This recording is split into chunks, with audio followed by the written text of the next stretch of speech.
So children, welcome back to our lesson, that is human settlement, lesson number 7. So page number 46, take out your books, we will see your lesson. So children, figure 7.1, 7.1a, in this picture you can see one figure is there. It is about settlement, types of settlement. So first 7.1a will be nucleated settlement. Understood?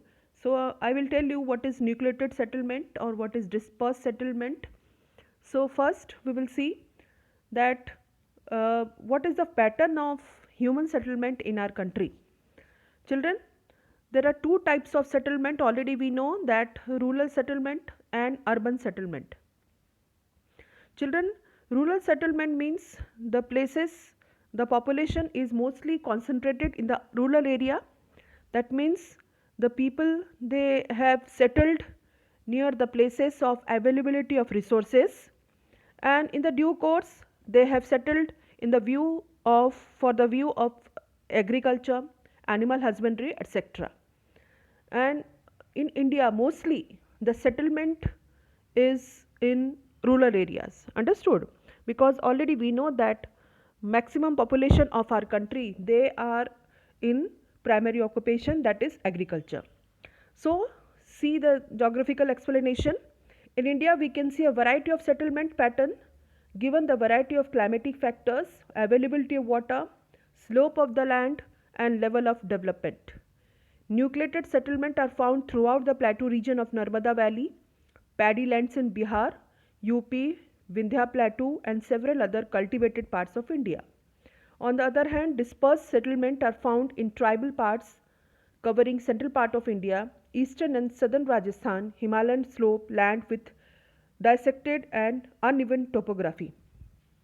Children, already I told you that settlement depends upon the geographical and climatic condition. See, mostly dispersed settlement in our country is found in the tribal parts covering central part of India, eastern and southern Rajasthan. Eastern Rajasthan, already we know that it is covered with desert. Himalayan slopes, land with dissected and uneven topography. Why uneven topography is responsible, that factor is responsible for less settlement or dispersed settlement? Because of uneven topography, because of the difficulty in establishing the transport and communication. So that is another factor, that where population is more, last chapter we studied about that population is mostly concentrated at the places where the availability of transport and communication system is there, where is availability of resources are there, where the availability of employment opportunities are there. So children, these are the main factor which is responsible for the settlement. So nucleated settlement, we can see plateau region of Narmada Valley, that is very fertile valley, paddy lands in Bihar. Already we know that plains of Himalayan or the plain of northern plain is mostly having high population density because of very fertile soil. So Vindhya Plateau, UP, several other parts of cultivated part of India because of agriculture. So this is the main factor responsible for the more concentration of population. Nucleated settlement, that means a settlement is mainly concentrated at a particular place.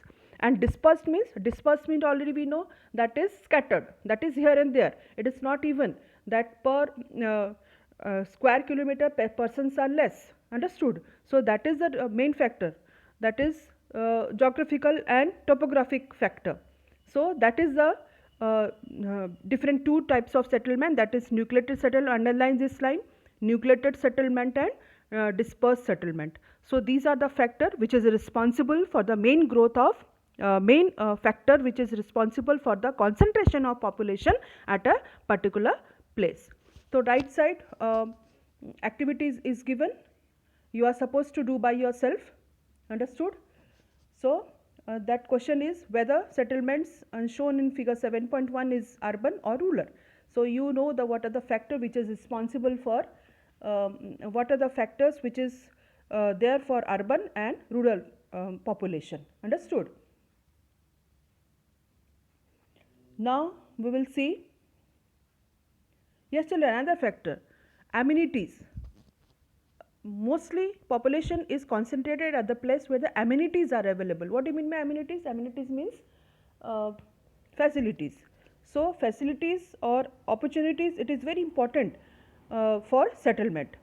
So just think about years of ago when the civilization was started. So according to the needs of the people, they started settling at the one place where they can fulfill their need of the water. Remember, river bank. So it is the important factor. Water was the important factor during that time, that people, they wanted to have agriculture, they wanted to fulfill their need of the water. So they started settle down at the places where the availability of water was there. So that is the main important factor.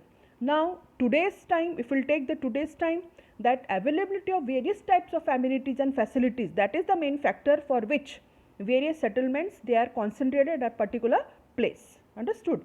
So this you are supposed to do this activity, amenity, availability in villages, availability in cities. Petrol pump, already we know that it is available in cities. Now we can find in villages also, highways, theatre, cities. So this type, like this, you are supposed to complete this table. Understood?